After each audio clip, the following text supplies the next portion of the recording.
ಸಿದ್ದರಾಮಯ್ಯ ರಾಜೀನಾಮೆಗೆ ಅವರೇ master mind. DKShi ಅಲ್ಲ, ಸಿಎಂ ಬದಲಾವಣೆಯ ಹಿಂದಿನ ಅಸಲಿ ಸೂತ್ರಧಾರ. ವರ್ಕೌಟ್ ಆಯ್ತು ಆ ನಾಯಕನ ಅಸಲಿ ಗೇಮ್. ನಮಸ್ಕಾರ ವೀಕ್ಷಕರೇ, ಸುಪ್ರೀಂ ಟಿವಿ ನ್ಯೂಸ್ಗೆ ಸ್ವಾಗತ. ನಾನು ಅಶ್ವಥ್. ಕರ್ನಾಟಕದ ಸಿಎಂ ಕುರ್ಚಿ ಕದನಕ್ಕೆ ಕೊನೆಗೂ ತೆರೆ ಬಿದ್ದಿದೆ. ಪವರ್ ಶೇರಿಂಗ್ ಸಾಧ್ಯವೇ ಇಲ್ಲ, 5 ವರ್ಷವೂ ನಾನೇ ಸಿಎಂ ಆಗಿ ಮುಂದುವರಿತೀನಿ, ಹೀಗಂತ ಸಿದ್ದರಾಮಯ್ಯ ನಿರಂತರವಾಗಿ ಹೇಳ್ಕೊಂಡು ಬರ್ತಲೇ ಇದ್ರು. ಈಗ ರಾಜೀನಾಮೆ ಕೊಡ್ಲಿಕ್ಕೆ ಸಿದ್ದರಾಮಯ್ಯ ಅವರು ಮುಂದಾಗಿದ್ದಾರೆ. ಅಷ್ಟಕ್ಕೂ ಸಿದ್ದರಾಮಯ್ಯ ಅವರು ರಾಜೀನಾಮೆ ಕೊಡೋದಕ್ಕೆ ಡಿ ಕೆ ಶಿವಕುಮಾರ್ ಅವರು ಕಾರಣನಾ? ಖಂಡಿತವಾಗ್ಲೂ ಅಲ್ಲ. ರಾಹುಲ್ ಗಾಂಧಿ ಅವರು ಕಾರಣನಾ? ಖಂಡಿತವಾಗ್ಲೂ ಅಲ್ಲ. ವೇಣುಗೋಪಾಲ್ ಅವರು ಕಾರಣನಾ? ಖಂಡಿತವಾಗ್ಲೂ ಅಲ್ಲ. ಮತ್ ಯಾರು? ಎಸ್, ಇದು ಇವತ್ತಿನ ಒಂದು ವಿಚಾರ. ಈಗಾಗಲೇ ಸುಪ್ರೀಂ ಟಿವಿ ಕಂಪ್ಲೀಟ್ ಆಗಿ ಆ ವ್ಯಕ್ತಿ ಯಾರು, ಏನು, ಎತ್ತರದ ಬಗ್ಗೆ ನಾನು ಕಂಪ್ಲೀಟ್ ಆಗಿ ಮಾಹಿತಿಯನ್ನು ಕೊಡ್ತೀನಿ. ಕಳೆದ ಸುಮಾರು 1-1.5 ವರ್ಷಗಳಿಂದಲೂ ಕೂಡ ಸಿದ್ದರಾಮಯ್ಯ ಅವರು ರಾಜೀನಾಮೆಯನ್ನು ಕೊಡ್ತಾರೆ. ಸಿದ್ದರಾಮಯ್ಯ ಅವರು ಸಿಎಂ ಕುರ್ಚಿಯಿಂದ ಕೆಳಗೆ ಇಳಿತಾರೆ. ಡಿ ಕೆ ಶಿವಕುಮಾರ್ ಅವರು ಸಿಎಂ ಪಟ್ಟವನ್ನ ಅಲಂಕರಿಸ್ತಾರೆ. ನಮ್ಗೆ ಡಿ ಕೆ ಶಿವಕುಮಾರ್ ಅವರು ಸಿಎಂ ಆಗ್ಲೇಬೇಕು ಅಂತೇಳಿ ಒಂದು ವರ್ಗ ನಿರಂತರವಾಗಿ ಹೋರಾಟವನ್ನ ಮಾಡ್ಕೊಂಡು ಬರ್ತಲೇ ಇತ್ತು. ಮತ್ತೆ ಅದೇ ರೀತಿ ಸಿದ್ದರಾಮಯ್ಯ ಅವರು ಕೂಡ ಇಲ್ಲ, 5 ವರ್ಷ ಸಿಎಂ ಆಗಿ ಸಿದ್ದರಾಮಯ್ಯವರೇ ಮುಂದುವರಿತಾರೆ ಅಂತ ಹೇಳಿ ಸಿದ್ದರಾಮಯ್ಯ ಅವರ ಬಣ ನಿರಂತರವಾಗಿ ಅವರು ಕೂಡ ಹೋರಾಟವನ್ನ ಮಾಡ್ಕೊಂಡು ಬರ್ತಲೇ ಇದ್ರು.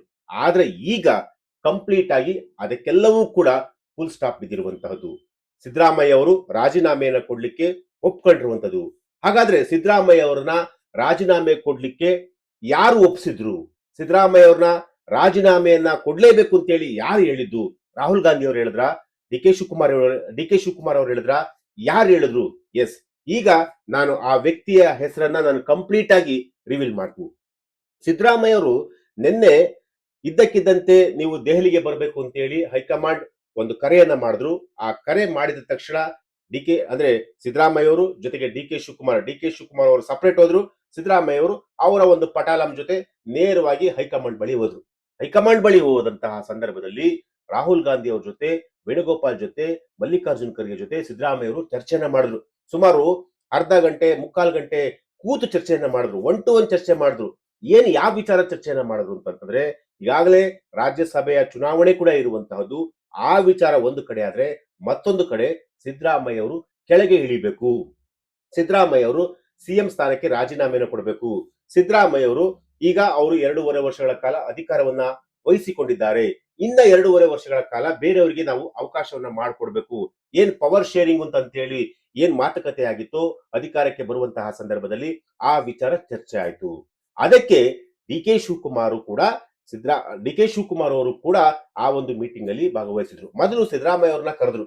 ಯಾರು? ರಾಹುಲ್ ಗಾಂಧಿ ಅವರು, ವೇಣುಗೋಪಾಲ್ ಮತ್ತೆ ಮಲ್ಲಿಕಾರ್ಜುನ್ ಖರ್ಗೆ 3 ಜನರು ಕೂಡ ಸಿದ್ದರಾಮಯ್ಯ ಅವರನ್ನ ಮೊದಲು ಕರೀತಾರೆ. ಮೊದಲು ಕರೆದು ಕಂಪ್ಲೀಟ್ ಆಗಿ ಮಾತುಕತೆಯನ್ನ ಮಾಡ್ತಾರೆ. ನೀವು ರಾಜ್ಯಸಭೆಗೆ ಬನ್ನಿ, ನೀವು ಸೆಂಟ್ರಲ್ ಪಾಲಿಟಿಕ್ಸ್ ಬನ್ನಿ, ನೀವು ಸ್ಟೇಟ್ ಪಾಲಿಟಿಕ್ಸ್ ಸಾಕು, ಇಷ್ಟು ದಿನಗಳ ಕಾಲ ನೀವು ಸ್ಟೇಟ್ ಪಾಲಿಟಿಕ್ಸ್ ಮಾಡ್ಕೊಂಡಿದ್ರ, ಇನ್ನು ಮುಂದೆ ನೀವು ಸೆಂಟ್ರಲ್ ಪಾಲಿಟಿಕ್ಸ್ ಬರಬೇಕು ಅಂತ ಹೇಳಿ ಮೊದಲು ಅವರನ್ನ ಒಂದು ವಿಶ್ವಾಸಕ್ಕೆ ತೆಗೆದುಕೊಳ್ಳುವಂತಹ ಒಂದು ಕೆಲಸವನ್ನ ಮಾಡ್ತಾರೆ. ಅದಾದ ನಂತರ ಡಿ ಕೆ ಶಿವಕುಮಾರ್ ಅವ್ರನ್ನ ಕರೀತಾರೆ. ಡಿ ಕೆ ಶಿವಕುಮಾರ್ ಅವ್ರನ್ನ ಕರೆದು ಏನೆಲ್ಲ ಮಾತುಕತೆಯನ್ನ ಮಾಡ್ಬೇಕು ಅದೆಲ್ಲವನ್ನು ಕೂಡ ಮಾಡ್ತಾರೆ. ಹಾಗಾದ್ರೆ ಸಿದ್ದರಾಮಯ್ಯ ಅವರು ಯಾರ ಮಾತಿಗೆ ರಾಜೀನಾಮೆಯನ್ನ ಕೊಡ್ಲಿಕ್ಕೆ ಒಪ್ಕೊಂಡ್ರು?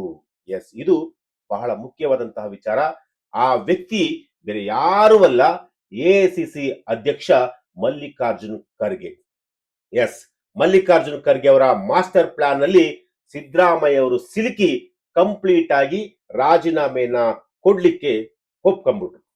ಯಾವ ರೀತಿಯಾಗಿ ಅಂತಂದ್ರೆ, ಕರ್ನಾಟಕ ಸಿಎಂ ಬದಲಾವಣೆ ಹಿಂದಿನ ಹಸಿಲಿ ನಾಯಕ ಎಐಸಿಸಿ ಅಧ್ಯಕ್ಷ ಮಲ್ಲಿಕಾರ್ಜುನ್ ಖರ್ಗೆ ಅಂತ ಈಗ ಹೇಳಲಾಗ್ತಿರುವಂತಹದ್ದು. ಅಂದ್ರೆ ಮಲ್ಲಿಕಾರ್ಜುನ್ ಖರ್ಗೆ ಅವರ ಪುತ್ರ ಪ್ರಿಯಾಂಕಾ ಖರ್ಗೆ ಅವರ ಒಂದು ರಾಜಕೀಯ ಭವಿಷ್ಯಕ್ಕಾಗಿ ಸಿದ್ದು ವಿರುದ್ಧ ಖರ್ಗೆ ರಣತಂತ್ರವನ್ನ ರೂಪಿಸಿದ್ರು ಎನ್ನುವಂತಹ ಒಂದಷ್ಟು ಪ್ರಶ್ನೆಗಳು ಈಗ ಮೂಡ್ತಾ ಇದೆ. ರಾಜ್ಯದಲ್ಲಿ ಪುತ್ರನ ರಾಜಕೀಯ ಭವಿಷ್ಯ ಭದ್ರಗೊಳಿಸುವ ಸಲುವಾಗಿ ಡಿ ಕೆ ಶಿವಕುಮಾರ್ ಅವರಿಗೆ ಮಲ್ಲಿಕಾರ್ಜುನ್ ಖರ್ಗೆ ಅವರು ಸಾಥ್ ಕೊಟ್ರು ಅನ್ನೋ ಒಂದು ಮಾತು ಕೂಡ ಈಗ ಚರ್ಚೆ ಆಗ್ತಿರುವಂತದ್ದು ರಾಜಕೀಯದಲ್ಲಿ. ಎಸ್, ಇದು ಬಹಳ ಮುಖ್ಯವಾದಂತು. ಈಗಾಗಲೇ ಮಲ್ಲಿಕಾರ್ಜುನ್ ಖರ್ಗೆ ಅವರಿಗೆ ಎಐಸಿಸಿ ಅಧ್ಯಕ್ಷರಾಗಿದ್ದಾರೆ.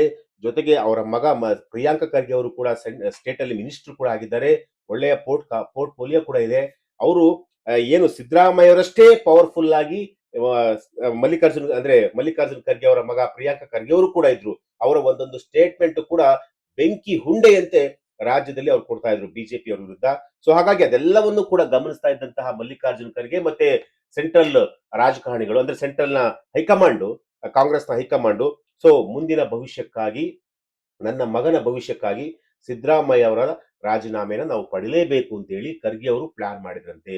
ಸೊ ಆ ಪ್ಲಾನ್ ಪ್ರಕಾರ ಖರ್ಗೆ ಅವರು ಡಿ ಕೆ ಶಿವಕುಮಾರ್ ಅವ್ರನ್ನ ಮುಂದೆ ಇಟ್ಕೊಂಡು ಕಂಪ್ಲೀಟ್ ಆಗಿ ರಾಜೀನಾಮೆನ ಪಡಲಿಕ್ಕೆ, ಅಂದ್ರೆ ಸಿದ್ದರಾಮಯ್ಯ ಅವ್ರನ್ನ ರಾಜೀನಾಮೆ ಪಡಿಲಿಕ್ಕೆ ಮುಂದಾಗಿರುವಂತದ್ದು ಈಗ ರಾಜಕೀಯದಲ್ಲಿ ಚರ್ಚೆ ಆಗ್ತಿರುವಂತಹದ್ದು. Yes, D K Shi cabinet ನಲ್ಲಿ ಖರ್ಗೆ ಪುತ್ರ ಡಿಸಿಎಂ ಪ್ರಿಯಾಂಕ ಖರ್ಗೆ ಅವರನ್ನ ರಾಜಕೀಯವಾಗಿ ಬೆಳೆಸೋ ಒಂದೇ ಒಂದು ಕಾರಣಕ್ಕೆ ಖರ್ಗೆ ಅವರು ಡಿ ಕೆ ಶಿವಕುಮಾರ್ ಜೊತೆ ಸೇರಿ ಸಿಎಂ ಕುರ್ಚಿಯಿಂದ ಸಿದ್ದರಾಮಯ್ಯ ಅವರನ್ನ ಕೆಳಗಿಳಿಸಿದ್ದಾರೆ ಹೀಗಂತ ಚರ್ಚೆ ಕೂಡ ಆಗ್ತಿರುವಂತಹದ್ದು. ಡಿ ಕೆ ಶಿವಕುಮಾರ್ ಅವರ ಕ್ಯಾಬಿನೆಟ್ ನಲ್ಲಿ ಪ್ರಿಯಾಂಕ್ ಖರ್ಗೆ ಡಿಸಿಎಂ ಆಗಿದ್ದಾರೆ ಎನ್ನುವಂತಹ ಒಂದಷ್ಟು ಮಾಹಿತಿಗಳು ಕೂಡ ಈಗ ಬಂದಿರುವಂತಹದ್ದು. ಹಾಗಾದ್ರೆ ಖರ್ಗೆಗೆ ಡಿ ಕೆ ಶಿವಕುಮಾರ್ ಕೊಟ್ಟ ಮಾತೇನು? ಎಸ್, ತನ್ನ ನೇತೃತ್ವದ ಸರ್ಕಾರದಲ್ಲಿ ಪ್ರಿಯಾಂಕಾ ಖರ್ಗೆ ಅವರನ್ನ ಮುಂದಿನ ಸಿಎಂ ಆಗುವ ರೀತಿ ಬೆಳೆಸೋ ಭರವಸೆಯನ್ನ ಡಿ ಕೆ ಶಿವಕುಮಾರ್ ಅವರು ಕೊಟ್ಟಿದ್ದಾರಂತೆ. ಅಂದ್ರೆ ನೆಕ್ಸ್ಟ್ 2028ಕ್ಕೆ ನಿಮ್ಮ ಮಗ ಸಿಎಂ ಆಗೋದಕ್ಕೆ ನಾನು ಎಲ್ಲಾ ರೀತಿಯಾದಂತಲೂ ಕೂಡ ಸಪೋರ್ಟ್ ಮಾಡ್ತೀನಿ. ಸೊ ನನ್ನ ಕ್ಯಾಬಿನೆಟ್ ಅಲ್ಲಿ ಅವರು ಈಗ ಡಿಸಿಎಂ ಆಗಿರ್ತಾರೆ. ಸೊ ಮುಂಬರುವಂತಹ 2028ರ ಚುನಾವಣೆಯಲ್ಲಿ ನಿಮ್ಮ ಮಗ ಸಿಎಂ ಆಗ್ತಾರೆ. ಅದನ್ನ ಆ ರೀತಿಯಾಗಿ ಬೆಳೆಸುವಂತಹ ಒಂದು ಜವಾಬ್ದಾರಿ ನನ್ನದು ಅಂತ ಹೇಳಿ ಈಗ ಡಿ ಕೆ ಶಿವಕುಮಾರ್ ಅವರು ಖರ್ಗೆ ಅವರಿಗೆ ಮಾತು ಕೊಟ್ಟಿದ್ದಾರಂತೆ. ಮಲ್ಲಿಕಾರ್ಜುನ್ ಖರ್ಗೆಗೆ ಮಾತು ಕೊಟ್ಟು ಕಟ್ಟಿ ಹಾಕಿದ್ರಂತೆ ಯಾರು? ಡಿ ಕೆ ಶಿವಕುಮಾರ್ ಅವರು. ನೀವು ಏನಾದ್ರೂ ಮಾಡಿ ರಾಜೀನಾಮೆಯನ್ನ ಸಿದ್ದರಾಮಯ್ಯ ಅವರಿಂದ ಪಡಿಲೇಬೇಕು. ಅದಾದ ನಂತರ ನಿಮ್ಮ ಮಗನ ಡಿಸಿಎಂ ಮಾಡ್ತೀನಿ. ನೆಕ್ಸ್ಟ್ 2028ಕ್ಕೆ ನಾನು ಸಿಎಂ ಮಾಡ್ತೀನಿ. ಸೊ ಆ ಭರವಸೆ ನನ್ನದು. ನೀವ್ ಹೇಗಾದ್ರೂ ಮಾಡಿ ರಾಜೀನಾಮೆಯನ್ನ ಪಡಿರಿ ಅಂತ ಹೇಳಿ ಮಲ್ಲಿಕಾರ್ಜುನ್ ಖರ್ಗೆ ಅವರಿಗೆ ಡಿಮ್ಯಾಂಡ್ ಮಾಡಿದ್ರಂತೆ. ಸೊ ಅವ್ರ ಹತ್ರ ಒತ್ತಡ ಹಾಕಿದ್ರಂತೆ. ಸೊ ಆಗ ಮಲ್ಲಿಕಾರ್ಜುನ್ ಖರ್ಗೆ ಅವರು ಅವರ ಮಾತನ್ನ ನಂಬಿ, ಡಿ ಕೆ ಶಿ ಮಾತನ್ನು ನಂಬಿದಂತಹ ಮಲ್ಲಿಕಾರ್ಜುನ್ ಖರ್ಗೆ ಅವರು ಮಗನ ಭವಿಷ್ಯದ ದೃಷ್ಟಿಯಿಂದ ಖರ್ಗೆ ಅವರು ಸಿಎಂ ಬದಲಾವಣೆ ಗೇಮ್ ಪ್ಲಾನ್ ನ ಪ್ರಮುಖ ನಾಯಕರಾದ್ರು ಹೀಗಂತ ಚರ್ಚೆ ಕೂಡ ಆಗಿರುವಂತಹದ್ದು. ಹಾಗಾದ್ರೆ ಮಲ್ಲಿಕಾರ್ಜುನ್ ಖರ್ಗೆ ಅವರು ಅಂದುಕೊಂಡಂತೆ ಕೆಲಸವನ್ನ ಸಾಧಿಸಿ ಬಿಟ್ರ? ಎಸ್, ಸಾಧಿಸೇ ಬಿಟ್ಟಿದ್ದಾರೆ. ಡಿ ಕೆ ಶಿವಕುಮಾರ್ ಅವರನ್ನ ಸಿಎಂ ಸ್ಥಾನದಲ್ಲಿ ಕೂರಿಸಿ ಮಗನ ಭವಿಷ್ಯ ಭದ್ರ ಮಾಡಲು ಈಗಾಗಲೇ ಮಲ್ಲಿಕಾರ್ಜುನ್ ಖರ್ಗೆ ಅವರು ಸೋನಿಯಾ ಗಾಂಧಿ, ಪ್ರಿಯಾಂಕಾ ಗಾಂಧಿ ಮೂಲಕ ಅಂದುಕೊಂಡಂತಹ ಕೆಲಸವನ್ನ ಈಗ ಸಾಧಿಸಿದ್ದಾರೆ. ಅಂದ್ರೆ ಸೋನಿಯಾ ಗಾಂಧಿ ಅವರ ಜೊತೆ ತುಂಬಾ ಆಪ್ತರಾಗಿರುವಂತಹ ಏಕೈಕ ವ್ಯಕ್ತಿ ಅಂತಂದ್ರೆ ಅದು ಮಲ್ಲಿಕಾರ್ಜುನ್ ಖರ್ಗೆ ಅವರು. ಅದರಲ್ಲೂ ಕೂಡ ಮಲ್ಲಿಕಾರ್ಜುನ್ ಖರ್ಗೆ ಅವರು ಏನೇ ಹೇಳಿದ್ರು ಕೂಡ ಆ ಮಾತನ್ನ ಸೋನಿಯಾ ಗಾಂಧಿ ಅವರಾಗ್ಲಿ ಪ್ರಿಯಾಂಕಾ ಗಾಂಧಿ ಅವರಾಗ್ಲಿ ಚಾಚು ತಪ್ಪದೆ ಪಾಲಿಸ್ತಾರೆ. ಸೊ ಹಾಗಾಗಿ ಅವರ ಮೂಲಕ ಸಿದ್ದರಾಮಯ್ಯ ಅವರಿಗೆ ಈಗ ಚೆಕ್ ಮೇಟ್ ಅನ್ನ ಇಟ್ಟಿರುವಂತದ್ದು. ಅದು ಯಾರ ಕಾರಣಕ್ಕೋಸ್ಕರ ಅಂತಂದ್ರೆ ತಮ್ಮ ಮಗನ ಒಂದು ಭವಿಷ್ಯಕ್ಕೋಸ್ಕರ. ಎಸ್, ಈಗ ಸೋನಿಯಾ ಗಾಂಧಿ ಅವರನ್ನ ಕೂಡ ಡಿ ಕೆ ಶಿವಕುಮಾರ್ ಅವರು ಭೇಟಿ ಮಾಡಿರುವಂತದ್ದು. ಸಿದ್ದರಾಮಯ್ಯ ರಾಜೀನಾಮೆಗೆ ಹೈಕಮಾಂಡ್ ಸೂಚನೆ ನೀಡಿದಂತಹ ಬೆನ್ನಲ್ಲೇ ಡಿ ಕೆ ಶಿವಕುಮಾರ್ ಅವರ ಕನಸು ಈಗ ನನಸಾಗಿರುವಂತದ್ದು. ಹೀಗಾಗಿ ತಮ್ಮ ನೆಚ್ಚಿನ ನಾಯಕಿಗೆ ಸೋನಿಯಾ ಗಾಂಧಿ ಅವರಿಗೆ ಧನ್ಯವಾದವನ್ನ ತಿಳಿಸಲು ಡಿ ಕೆ ಶಿವಕುಮಾರ್ ಅವರು ಈಗ ಮುಂದಾಗಿರುವಂತದ್ದು. ಹಿಂದೆ ಸೋನಿಯಾ ಗಾಂಧಿ ಅವರನ್ನ ಭೇಟಿಯಾಗಲಿದ್ದಾರೆ. ಜೊತೆಗೆ ಪ್ರಿಯಾಂಕಾ ಗಾಂಧಿ ಹಾಗೂ ರಾಹುಲ್ ಗಾಂಧಿ ಅವರನ್ನ ಭೇಟಿಯಾಗಿ ಡಿ ಕೆ ಶಿವಕುಮಾರ್ ಅವರು ಧನ್ಯವಾದವನ್ನ ಹೇಳಲಿದ್ದಾರಂತೆ. ಇದು ಕಾಂಗ್ರೆಸ್ ನಲ್ಲಿ ನಡೆದಂತಹ ಡೆವಲಪ್ಮೆಂಟ್ಗಳು. ಕೊನೆಗೂ ಸಿದ್ದರಾಮಯ್ಯ ಅವರನ್ನ ರಾಜೀನಾಮೆ ಕೊಡಿಸ್ಲಿಕ್ಕೆ ಎಲ್ಲರೂ ಕೂಡ ಈಗ ಪ್ಲಾನ್ ಮಾಡ್ಕೊಂಡಿದ್ರು. ಆ ಪ್ಲಾನ್ ಪ್ರಕಾರ ಈಗ ಸಕ್ಸಸ್ ಕೂಡ ಆಗಿರುವಂತಹದ್ದು. ಅದರಲ್ಲೂ ಕೂಡ ಖರ್ಗೆ ಅವರ ಮಾಸ್ಟರ್ ಮೈಂಡ್ ಇಂದ ಇವತ್ತು ಸಿದ್ದರಾಮಯ್ಯ ಅವರು ರಾಜೀನಾಮೆ ಕೊಡುವಂತಹ ಒಂದು ಪರಿಸ್ಥಿತಿ ನಿರ್ಮಾಣ ಆಗಿದೆ ಅಂತೇಳಿ ಈಗ ರಾಜ್ಯ ರಾಜಕಾರಣದಲ್ಲಿ ಚರ್ಚೆ ಆಗ್ತಿರುವಂತಹದ್ದು. ಅದು ಯಾವ ವ್ಯಕ್ತಿಗೋಸ್ಕರ ಅಂತಂದ್ರೆ ತಮ್ಮ ಮಗನ ಭವಿಷ್ಯಕ್ಕೋಸ್ಕರ. ಎಸ್, ಈ ಪ್ರಕರಣ, ಈ ಒಂದು ವಿಚಾರ ಮುಂದಿನ ರಾಜಕೀಯದಲ್ಲಿ ಯಾವ ರೀತಿಯಾಗಿ ಸ್ವರೂಪವನ್ನ ಪಡೆಯುತ್ತೆ ಕಾದು ನೋಡಬೇಕಾಗಿದೆ. ಎಸ್, ಇದು ಇವತ್ತಿನ ಒಂದು ವಿಚಾರ. ನಾಳೆ ಮತ್ತೊಂದು ವಿಚಾರದೊಂದಿಗೆ ನಾನು ನಿಮ್ಮನ್ನ ಭೇಟಿ ಆಗ್ತೀನಿ. ನಿರಂತರ ಸುದ್ದಿಗಾಗಿ ನೋಡ್ತಾ ಇರಿ Supreme TV News. Thank you.